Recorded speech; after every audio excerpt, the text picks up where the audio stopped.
Hello and welcome back to another video. My name is DJ Khaled, and today we are back with another crypto tech video. Today I wanted to bring kind of a beginning to a series that I would really like to pursue, and it is, well, at least today's video is about create your first smart contract token with ERC20. And I think this one will be a nice introduction to a lot of people who want to learn more about smart contracts, who want to learn more about Ethereum and ERC20 specifically as well. I'm also new to this and I would like to learn as I go and share my experience with you guys and my knowledge. This is kind of a great way to understand crypto as you invest in it as well. So this is really helpful as well to also recognize how to, review the codes of the tokens that you're trying to invest in and much more. You can also become a dev yourself and make your own tokens. Well, at least this is what I'm trying to do as well. So anyways, I hope you guys enjoy this type of videos that is going to be very valuable for you guys. And yeah, again, expect this to be a series where we're going to make a lot of videos there. You can, where I'm going to be giving you tutorials such as, how to add the buy and sell tags, how to make reflections, how to make burning functions, how to do blacklisting functions, and much more, security functions as well. So it's super exciting all in all. And today I wanted to kind of bring a less programming heavy approach to creating your own token. And we're going to be doing this with the help of a library called OpenZeppelin, which is beautiful. I really like it. I've been reading its documentation and it's been quite a nice read. I'm not going to lie to you guys. And I think this is actually kind of my first point here, is that for you to become a developer, if you want to call yourself a developer, you need to be actually good at reading documentation more than you are good technically. Okay. Now, what do I mean by this? I mean by this that a 15-minute read can save you 5 hours of debugging and figuring out why your code is not working. Okay. You tell me which one is more valuable to you. Okay, 15 minutes read or spending 5 hours on something that could have been done sooner. Okay, so this is one of your kind of strengths that you really want to start working on. Okay, go to the forum, try to find questions that you have that you're having troubles with. Try to find someone, 99% of the time someone would have asked that question before. But besides that, we're going to be actually jumping into a simpler thing, which is creating your first smart contract using ERC20. What is ERC20? It's kind of a standard for developers that can be used. It's basically like a set of definitions and rules that allows developers to create smart contracts tokens on the Ethereum network. So ERC kind of stands for Ethereum Request of Command 20, which this has been released from 2015. And obviously, I'm going to be using, in today's example, we're going to be using PulseChain as a network, because obviously PulseChain is kind of a fork of Ethereum, right? Obviously, aside from the other small changes such as, reduced gas fees and quicker in some other areas as well, which I need to get into that, but that's kind of another video and for another research as well. So that's all in all, that's what is ERC20. It's kind of a definition of a set of rules that we need to follow to create tokens on those networks. Okay, so jumping on Zeppelin, which is a library, as I said, for secure smart contract development, we're gonna go to Wizard, and this is kind of a beautiful introductory code builder for your first smart contract token. Now, alongside this, we're going to be using an IDE. And what is an IDE? An IDE stands for your integrated development environment. Now, what I want you guys to think of this, okay? You want to think of it as a, web. No, it is a web interface right now, but think of it as an interface for the programmer that has a lot of those features in one place that makes a software compact. Okay, that's kind of an IDE. It's kind of it's a text editor. It has plugins. It has a compiler integrated, a command. It could be even a file source integrated. This is kind of this is literally what you guys are looking at. It is an IDE. It's an integrated development environment. It's kind of a very convenient app for developers to use. So one that I use outside from crypto, it's called VS Code. I really like it because it's not really bloated. It's light and it has a lot of, for example, a lot of plugins such as, linters and formatters and obviously debuggers, testers, beautiful things, honestly. But today we're going to be using Remix IDE. So this one's kind of very, very popular for crypto developers. And so yeah, we're going to be using that. We're going to be using the website version though, aside from the desktop application, which I'll most likely use it in the future where I'll download it, because I also do care about, can I use an app when I don't have Wi-Fi? I also do care about, performance, because on a website it's kind of limited to an extent. But we're going to be using the web version of this, which obviously there's no setups. That is one of the advantages. The second advantage is that it connects to your MetaMask quite quickly as well. So that's one of the good things about it. And it's going to make today's tutorial even easier for you guys to jump on board and create your first smart contract. So the first thing I want to do is go back to the OpenZeppelin website. So we're now in the wizard section, and immediately we already have a literal code block right here. Okay. And it shows, your name, your symbol, and your pre-mint. Okay, so I'm going to give it a name. We're going to give it a test name. We're just going to say, what should we say? Let us call it Toyota. For whatever reason, we're just going to call it Toyota, right? Or actually, just for copyright reasons, we're just going to call it Toyota, all right? Just so I don't get sued. And the symbol is going to be called, let's just keep it TYT, okay? Toyota. Something, if it makes sense. Yeah, so the pre-mint is obviously the initial contract, supply. Obviously now you can have features, this is what they call it as well, where you can add, where you can have it where you can actually increase the supply. So yeah, first of all, let's keep the pre-mint, which is basically the initial token supply. I want to keep it at 20,000. And as you guys can see, literally the program builder dynamically changes as you change things. And obviously we start off with program Solidity. So what I want when you guys think of Solidity is it's literally the programming language used for the Ethereum network, right? So you know what, we have C++, we have Python. It is called Solidity for programming Ethereum tokens and smart contracts and, tons much more, blockchains as well, right? So yeah, it's called Solidity and we're using version 8.9. 0.8.9, and obviously right now we're importing the OpenZeppelin library, obviously, which kind of simplifies a lot of stuff and adds kind of a lot of components that is kind of much harder, much non-beginner friendly. But I will be delving into those functions and other components in other videos. And remember, this is kind of a less programming video, more introductory for you guys, because I'm going to explain everything. So we're going to start off with contract Toyota is ERC. Okay, so when you guys think of contract, if you know programming a little bit, there's classes, right? This kind of terminology. Contract is basically a class. Okay, so everything is inside of it. Everything has to be inside of it. Okay, other than obviously your initialization of which version of programming you use, and also in the imports. So the next thing, what we're going to call is the constructor. Obviously, this is the first function that's called in a contract. So the constructor here, ERC20. So here we got that from contract Toyota is ERC20. So this is called inheritance. We have just inherited the ERC20 superclass or super contract. I think that's what it's called here in this case. And the ERC20 kind of imports a few variables. Three of them is, well, at least two of them I know, is a symbol and a name, right? We're kind of passing it through right here. Okay, we're calling it through the superclass constructor function. So we're passing in the name and the symbol of our token. The next thing that it does also inherits is is it the decimals or is it the initial supply, which we're not really using, but I believe we can kind of have it inside here in the constructor parentheses, but we're not really using. What instead we are using is the underscore mint function, okay? Mint is obviously, as it means, create tokens, right? So that's what we kind of do. Obviously the message sender, this sends it to the owner of the token, and basically the owner of the token is automatically the person who deploys the contract, so the person who creates the contract.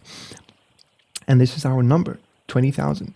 Now, the reason why we have 10 to the power of decimals, there's a reason behind this, okay? And this, I'm going to explain it in kind of a brief way, okay, before we move on. The EVM, the Ethereum virtual machine, doesn't really understand numbers the way we look at them, okay? So for example, if I had a token that I had 5 tokens and I wanted to send exactly half to a friend of mine, 2.5, EVMs don't have decimals. They don't know what they are, okay? There is no such thing that could go through. You can't put in 2.5, okay? An EVM does not understand what's a decimal, okay?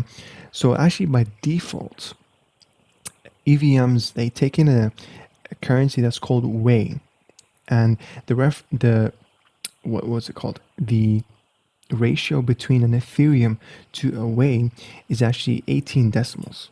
Okay, so that's kind of the reason why the real number that we're gonna see or that we read is this number, but to now translate or convert it into Wei, we need to add literally 18 more zeros so that EVM understands it in its own way.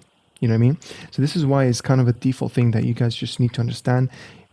Just, times 10 to the power of decimals, and then this is your actual number that we're going to read correctly. Obviously, this doesn't change anything. Even if you put it, with 20 more decimals, it doesn't change the functionality of your token. It's mostly just the readability of everything, right? So moving on, obviously here you can add more stuff. So for example, if you want it to be ownable, where you can technically, transfer your owner. So for example, single mechanism with a single account authorized for all provisioned actions. If we want to read more as well, you can show other stuff where you can transfer ownership, as I said, and much more, obviously, but we're not going to do that for now. There's other stuff, for example, pausable. So, you can pause buy and sells in a contract. Obviously, you can really add way more. So, for example, burnable, giving the ability to someone, to a token holder, so that they can destroy their tokens. Obviously, remember, burning tokens technically reduces the supply, therefore increases the price of a token. So whoever would sacrifice that can do now. But obviously, I'm not going to put that. Same thing with mintable. Obviously, this requires the actual owner of the address to mint stuff, or owner of the contract to mint stuff. The same thing with pausable. Only an owner can, as you guys can see, only owner can actually, can actually pause stuff and unpause stuff. But this is not really a good thing to see in a contract when you try to invest in, but this is obviously just for, educational stuff. And there's way more. Obviously, as I said, I'm going to be making a whole series, so you sure want to be subscribed, because I'm going to be making a series about, smart contracts, where I'm going to be making more tutorials about how to add your buy and sell taxes, how to add your, reflections, how to add your burning functions, how to add your minting functions, how to add, the blacklisting functions, and much more, literally, and your max wallets, your max buys, and much more. So yeah, anyways, this is the code block that we kind of have drafted now. I think we're quite happy with it. The next thing we want to do, we're going to take it to Remix IDE. This is where all the fun stuff happens. Okay, so what we're going to do, we're going to go here in the File Explorer. As I mentioned, this is kind of an IDE. This is the whole point of an IDE. It has everything in one application, and we're using on the web, so that's even more convenience. You don't need to set up nothing, you don't need to download anything. So the first thing we're going to do, we're going to click on new file, and we're going to call it what we want to call it, toyoda.sol. This is the file type that we're going to stick with for creating ERC20 tokens. They end with .sol. Okay, you click that, and we paste the code that we just created from the code builder right here. Okay, so after that, if you remember when I spoke about the decimals, which I said is 18 decimals, so this is the function of decimals, right? That's being called. If you highlight it, it shows it right here, actually. And here it also does explain what I just explained. A balance of, if you have 2 decimals, then a balance of 505 would actually mean 5.05. For our sake, we would like that to make it more readable, and it gives us more room to have flexible transfers. If you want to send, 0.5 Bitcoin, 0.1 Bitcoin, 0.01 Bitcoin, do you get it now? But obviously, as it say here, tokens usually opt in for the value of 18, and that is the number that we are receiving back. That's why it's 10 to the power of 18 to add in 18 zeros to the initial supply, which is 20,000. So that's kind of it. The second place that we want to go to is the compilation, the compiler section, right? I put it at auto compile because you might as well hide warnings. You don't want to hide warnings, guys. Come on. This is not really a good developer practice, because the more warnings you have accumulated, it can literally turn into a literal vulnerability in your code, or it can either, as I said, build up where it'll become an actual bug that breaks your token midway through its deployment, which you don't want, right? Because once you deploy your contract, it's immutable at that point. Or at least it's very limited to what you can change, So yeah, don't hide warnings, fix everything. There's no excuses, guys.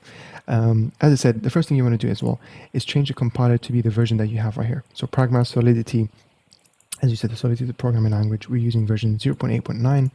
0.8.9, you click on this, done. And now you click on compile Toyota.sol. I put on auto compile, so as you change the file, it will keep compiling it. And as you see, there's no red stuff. So for example, let's say if we wanted to make an error, as you can see, already compiled, and it does say it's not allowed. So that's a good thing. So we're going to remove that. Our compilation is successful. No errors, no warnings. Beautiful. The next part that we want to do is now deploy it. Okay, this is the fun part, right? So first of all, if you go into this section, it'll be on the Remix VM Shanghai.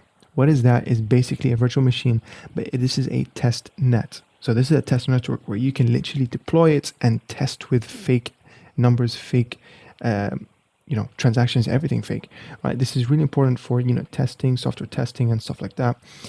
So we're still going to go ahead and deploy this, right?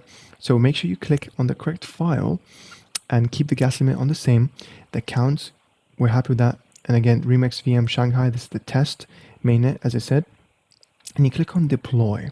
Okay, and you see that check mark, it happened quite quickly. Now you click on the deployed contract right down here, and you can click on the arrow to expand. And this is where you test the functions of the contract that comes with it. So for example, we can call the get functions that we have right here, right? So decimals, it returns 18 decimals. Name returns Toyota. Symbol, it returns TYT. Total supply returns, this number. And obviously if you remove 18 decimals, it will return the 20,000 that we originally said. This is what we will read, obviously, right? But this is what the EVM reads. This is that's the currency, WEI, I believe that's how it's spelt. And obviously we can do balance of and transfer XYZ. You can play around with this and test it as much as you want. But now comes the fun part, okay? This is where you want to actually deploy your contract to the actual blockchain. You want to see it in this, in the scan.pulsechain.com. You want to see it here, okay?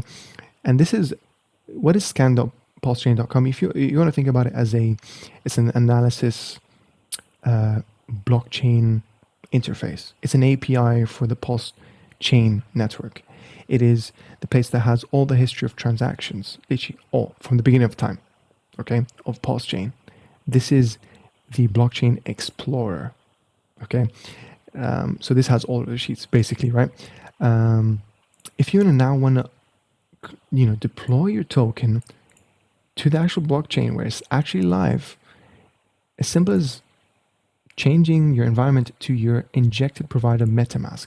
You click on that, and if it's your first time, it will actually pop up your MetaMask to click accept and connect, right? So make sure you have your MetaMask Chrome extension or whatever browser you're using. Make sure you have that extension and you connect it, right? This is actually the reason why we're using the website version of Remix, because it keeps this step super simple as compared to when you have your desktop. It's slightly more difficult,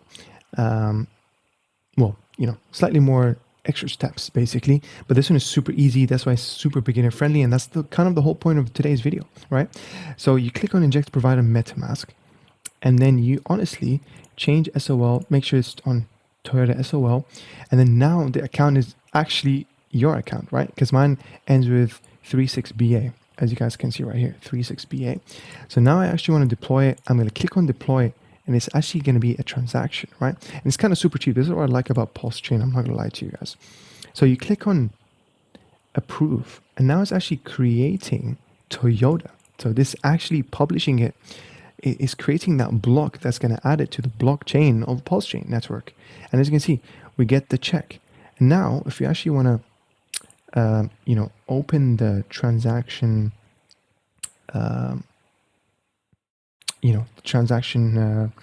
let's say, actually, yeah, we can get the contract address itself. We're going to copy this, right? And we're going to go to the blockchain, and we're literally going to paste it right here. And it is already up. And as you guys can see, oh, wait, that's the wrong one. Let's go, right. Let's say, yeah, you know what? Let's copy the transaction hash. Okay, once you do that, once you do that, then it will show the contract is created. And you go right here, and there we go, ladies and gentlemen. The contract creation is a success. It has the name, it has the symbol, and now you're realizing there's only 0 tokens. Where is the 20,000 that we just minted? You know what I mean? Where is it? And if you remember, in the code that we just did right here, it sends it all over to the sender. Who is the sender? That's exactly me, because I am the owner. So now if you go to our MetaMask and we go to tokens and you click on import tokens and you paste in the address of your contract, TYT 18 decimals, that's correct. I have 20,000. So ladies and gentlemen, what we just did, we have all our initial tokens with us, okay? We have imported our tokens. And this is the next part of the tutorial, which is actually kind of a little bit complicated, but I'm going to try to kind of explain it, and it's to do with liquidity, right? I've made a video where I talked about, learning crypto before you invest. You guys should definitely watch it, where it's kind of a visual representation where I draw diagrams and stuff, really helpful. So you better understand, you understand crypto better as well as you invest in it. Gives you more of that confidence as well. So the next part that we're going to do is adding liquidity, because now the token is not really, you can't really buy or sell the token, because number one, there's 0 in the token contract itself. And number two, there's 0 liquidity. You guys want to think of liquidity as ATM. It's an ATM, and the liquidity is actually the money in the ATM. If you have $50 and you want to enter it to your bank account through an ATM, if you have $50 in your bank account and you want to extract that, but the ATM doesn't have any money, you can't really do it. You know what I mean? Money inside an ATM is literally an essential functionality to the smart contract. Okay, so that's the next part. So right now our token literally is unbuyable, unsellable as well, because there is 0 liquidity. So it's actually not purchased. It doesn't even have a price, actually, matter of fact. So that's the next thing what we're going to do. To add liquidity, right, we're going to go to PulseX, app.pulsex liquidity, and now we're going to add liquidity. We're going to click on that button. And this is the part where we're going to create the liquidity pair, the liquidity pair, which obviously requires 2 assets, okay? The asset of obviously the token and the other asset, which basically is the bridge, right? What do you want your token to be purchasable with? And obviously in our case, it's going to be PLS. And the second thing right here, we're going to paste our address, TYT, yes, import, I understand, import. And now this is the part where, it even says this here, super helpful actually. You're the first liquidity provider. The ratio of tokens you add will set the price of the pool. Once you're happy with the rate, click supply to review. Now, because I have 20,000 balance, as you guys can see, I now get to dictate the initial token, locked liquidity token, to PLS amount ratio. So the price to liquidity ratio, and this will literally dictate the price, the initial price of the token, right? So for example, let's say I wanted to put in $20 or $500,000 Pulse, and I wanted to lock in the liquidity, let's say 10% of it, which is actually 1,000, 10% of liquidity and 500,000 PLS, and now that ratio creates the initial price. So as you guys can see, this is lovely from PulseX. Initial prices and pool share. So it shows the initial price of Toyota would be 0.004 if I did enter this, right? And it says pulse per TYT, so obviously it shows it the other way around, and the share of the pool 100%. So you understand how this kind of starts. Now I'm not really gonna enable it and transfer it because it's gonna be a waste of $21. This is all obviously for demonstration. So guys, that is kind of the tutorial. This is literally the step that you need to start making your contract purchasable, allowing it to, you know, run its functions correctly with the token. This is what gives the initial price to the contract as well.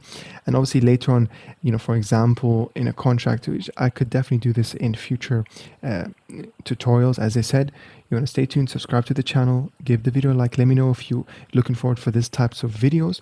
What I could do in the future as well, there could be a function where, you know, for every cell there's going to be the tax, right? And you can dictate where the tax goes. It could be going to a marketing wallet, or a certain part of that tax could go to, you know, money that goes back into the liquidity. So actually, the more buys and sells, or actually specifically, the more buys, the more the liquidity will also increase in value, which is what you want. Obviously, you want to have a healthy ratio to, you know, free tokens. That's good, right? You want the liquidity to grow as the market cap grows as well. So yeah, guys, again, that's the end of the video. I don't want to overwhelm you with too much information, but I hope you guys enjoyed it. Stay tuned for the playlist where I'm going to be making tutorials for smart contract with ERC20. I hope you guys learned something new today, and I hope you have created your first you know, token as well. I'm super excited. I've created my first token, Toyota TYT. Dodged this lawsuit right there, almost called it Toyota. Anyways, guys, I'm gonna end the video there. I hope you guys enjoyed it. Stay tuned for more crypto videos, tech videos, programming videos. My name is David, and I hope you enjoyed this video, and bye-bye.